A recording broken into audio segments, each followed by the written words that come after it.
Go for it. I was 14th place at the Pittsburgh NAWCQ regional this past weekend. Beautiful. I'm gonna let you guys take over from here. All right. I was playing Magnet Warrior Fiendsmith.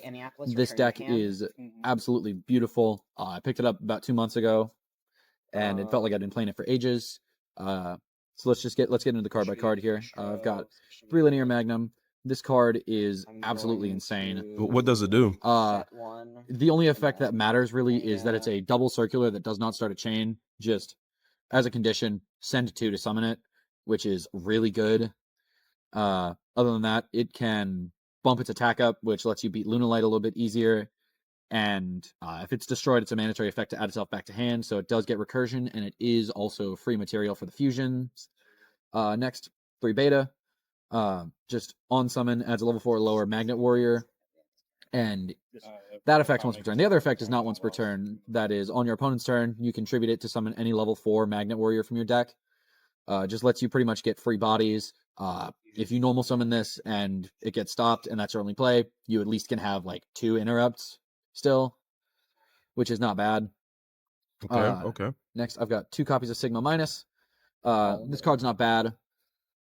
If an attack is declared involving 2 Earths, I can negate it. That effect doesn't come up much. And if it's in hand, I can fusion summon using it and any other rock. And if it's summoned, I send a Magna Warrior, which is pretty much just sending Telusion. That's the only one that's worth playing, really. Sigma Plus. Sigma Plus, the lingering effect on field did end up mattering. If an Earth monster battles, or while I control an Earth, my opponent has to attack my Earths, which means they can't walk into like IP or SP or something, which means I've made people waste battle phases in that. And if it's sent to grave, I can target one other Magnet Warrior in my graveyard and either add it to hand or summon it, which that's the effect that matters. You're usually sending this and beta off of Linear Magnum, which gets your plays started. And then Epsilon is what you add off of beta, because this is just, you normal summon it. On summon, it will send a Magnet Warrior for cost, and then summon one from the graveyard with a different name. Pretty much, well, it copies the name, and then summons one from your graveyard with a different name than the cards you control. That's the only relevant effect. Other than that, it's a level 4, which is really good, because that's what this deck does. Spams out level 4s really easily. You can do whatever you want with this, because none of this locks you. Like, you can play Ryzeal, you can play Malice with it. You can do what I'm doing in Fiendsmith. Mitsu kind of works. Mitsu bridges into it, but not the other way around. Gotcha. 1 Omega Plus. Omega Plus is just an errant extender that if it's in hand is fine, but you'd rather send it for Epsilon. Right. If it's in the hand or graveyard, you can destroy one other rock in your hand or face-up field to summon him, but banish him when he leaves the field, which means it's a free level 4 extender. And when an Earth Monster's effect is activated, you can chain this to it, tributing it to book an opponent's monster, allowing for just extra layered interaction. Okay, not bad, not bad. Yeah. And then 1 Kawaki Marrow Guardian. This card, anybody that's played in Adamantipator format has trauma flashbacks when they see me normal summon this card. It's just a free monster negate that I'm pretty much always going to be able to keep on the board by revealing the Linear Magnum that I'm adding back. How many its own destruction effect? How many times you use that to stop your opponent in very some way? often. Okay. I am only playing 1, but I saw it very often, so I would just normal summon it and then do my plays afterwards. Like, I would go Fiendsmith right after, or I would just special Linear Magnum as an insulator. Gotcha. Next, I've got 1 Researcher. Researcher is just a good card in this deck. Very searchable off of Gallant Granite. Makes Naturia Beast, and can reveal anything that was revealed before this, other than the Linear Magnum, off of its own effect, if you flip them and just get an extra body. Very good card. 1 Telusion. Telusion, very, very much like, this is the one Garnet of the deck. This is the one, like, actual brick. Because so many of your effects revolve around this card getting sent to the graveyard for something. Can't be summoned from your hand. Has to be summoned from the graveyard by banishing Sigma Plus and Sigma Minus. And that's the only way you can summon it. When your opponent uses a card or effect, you can target a monster they control, either destroy it, or if it's an Earth, you can steal it. And on your opponent's turn only, you contribute it to summon 2 of your banished Magnet Warrior Sigmas, which is how you're protecting your IP or your SP, depending on what you end on. and it just gets you free insulation whenever you need it. It's very strong, very solid, and this deck is pretty much always going to have that steal online because you're always making your opponent's monsters Earths at some point. Okay. Okay. And then I've got 3 copies of Magnet Bonding. This card is stupid. Should not have been put to print in the way that it was. 3 different effects. You can use all of them once per turn. It either adds Linear Magnum or any of your other level 4 lower Magnet Warriors, adds a level 8 Magna Warrior, or you can fusion summon a rock by using rocks from your field, grave, banishment, or hand by just putting them back in the deck, which means it can be belled, but that's not a big deal. At most, you're losing, like, Flux. And then 1 Magnetic Field. Just an Errant Extender. Good for going first. I generally sided it out going second to fit in breakers. It's just, if you control a level 4 lower Earth rock, you can target a Magnet Warrior in your graveyard and summon it. And that does apply with Kawaki Mirror Guardian, which allows it to be really, really strong. And if an Earth monster battles, I believe it's if my Earth rock battles and the monster it's battling was not destroyed, I can put it back in hand, which is just an extra layer of interrupts if I need it. And then 1 Duotarion to finish out the Magnet lineup. Just the only relevant effect of this is that you can discard it to add a bonding spell trap, which gets Magnet Bonding. And generally, I also sided this out going second because it is a water and gets turned off by Purge. And that's the Magnet lineup. Let's see that. Let's see that spice. Next up, I've got 3 copies of Engraver. All right. We all know what Engraver does at this point. This card's just good. Yep. 2 tracked, a Lacrima, and a Lurry to go with it. Oh, why 2 tracked? 2 tracked. I preferred playing 2 compared to 1 because I didn't want to like hard open it and then have an Engraver in hand be dead. Okay. And then I just didn't have a third one, so I played 2, and I also just like 2 more than 3. Lacrima is required, Lurry is required. Bonus points if you have the cool one. Facts. Then non-engine, I was playing a handful of non-engine. I believe this is 15, should be 15. 3 Ash, 3 Fua. You got it. Okay. 2 Drolls. Where's my other Droll? He is not over here for some reason, but there should be a second one here. Okay.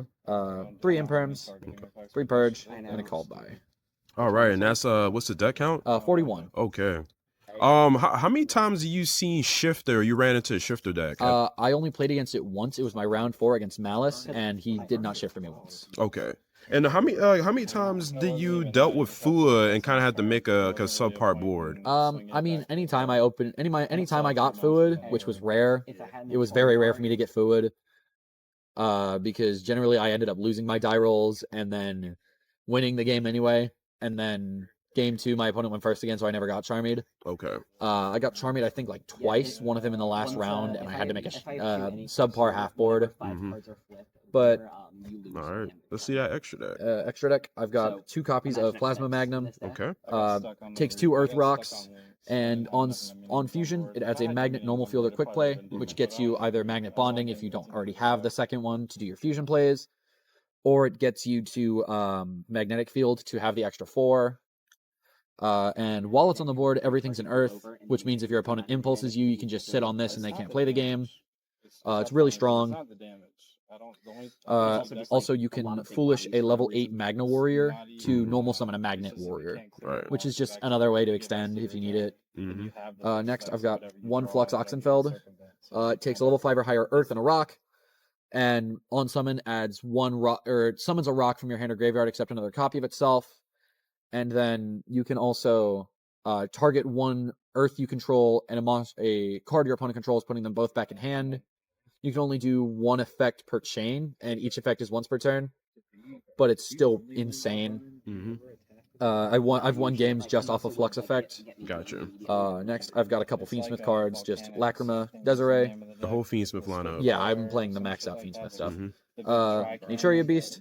Naturia Beast is an insane card. Honestly, it should be banned, but I'm glad it's not, because I love this cat. Another card is about to be banned. Part of the trade lineup is Rose Whip and Cooltoon. Oh yeah, Rose Whip's gone. Rose Whip is gone. Yeah. But yeah, if you don't know what Naturia Beast does, takes an Earth Tuner and an Earth Non-Tuner, and when your opponent activates a spell, you can mill 2 to just negate it, not once per turn, not once per chain. It's crazy. That's my only synchro on this deck. I thought about playing Barkion, but I decided against it because I figured I'm just any trap deck. I'd rather hit their spells. Next, I've got a Gallant Granite. Engine requirement. gets you to Emancipator Researcher, which gets you to Nat Beast. You're never using the second effect, you're just using the effect to add a rock, and then you can link it off for either IP or Desiree, or for sequence. All right. Exciton. If you don't hard open Fiendsmith, this is your bridge, because Magnet makes 2 level 4s through the course of their combo, and it just lets you get back into Fiendsmith. If you start Engraver, going back into Exciton lets you put up Caesar and Desiree, which is just crazy. Then Caesar. Yeah, Caesar. Big Caesar. We love Caesar. 2 negates.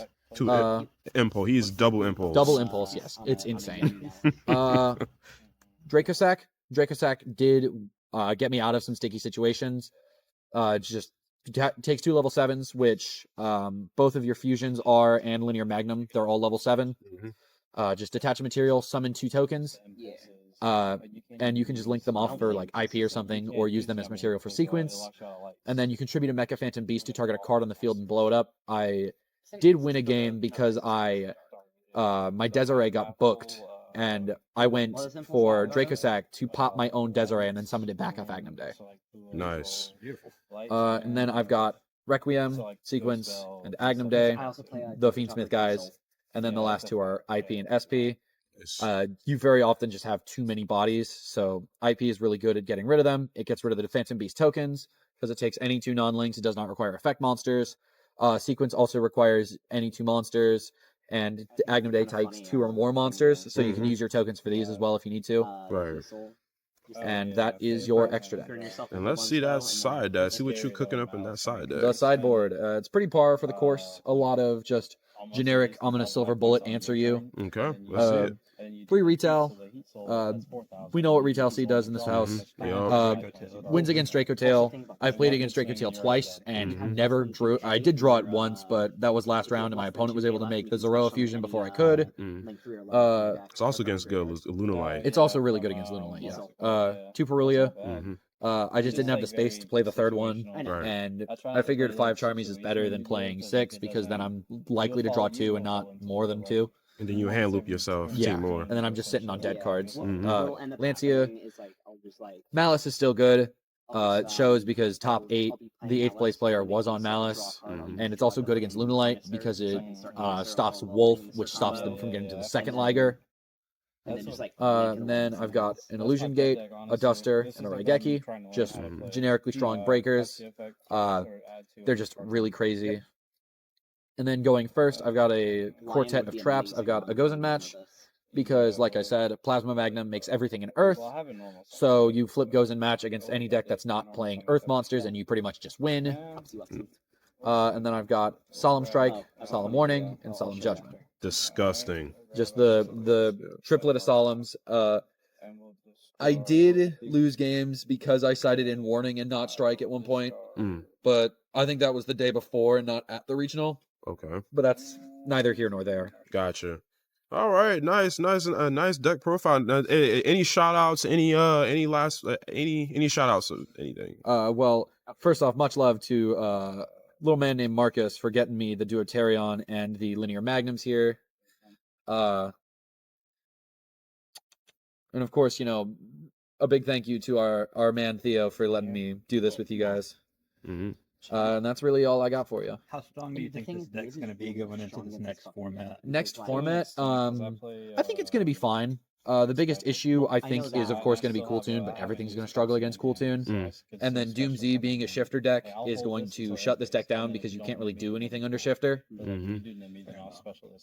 Clown is not really a big issue. Just a bunch of normal summoning. It's just a lot of normal summoning. They have to get to every single one of their monsters from their extra deck to out your whole board, because your Miwa and Infinite Bodies deck doesn't lock ever. What else is good next format? Dracotail's whatever.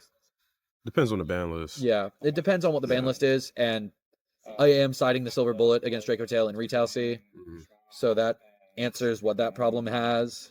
And that's really the only issues I could see with the deck, is like Cool Tune having complete knowledge of everything. Right. Now, last question to wrap this up. What changes going into next format will you change to kind of like with your deck going into next format? What will you change or take out? What would I change or take out? I would like to cut the Deuterion, just because it plays really hard in a droll. Okay. And if I get drolled there, I just kind of like keel over because I get one search and then sometimes I can play depending on what the rest of my hand is. And also if I purge on my opponent's turn, like when they go first and I purge them, my Duotarion's dead in hand because it's a water, which is why I sided out going first. That would be like the one major cut I would make. And then of course, I would like to play some other engines. Like I'd like to test some other engines with this. Like I would like to test Yugioh, not Malice, diehard Malice hater. I did see a 60 card pile deck of like Sky Striker, Mitsu, Fiendsmith, Yugioh, Magnet that I would like to try. Because starting with Mitsu gets you literally everything, and it's crazy. And I mean that's all I really got for you. All right. Congratulations for getting top at Pittsburgh, North Carolina regionals, and hopefully they'll see you again in the near future. Yeah. No, it's like a horror.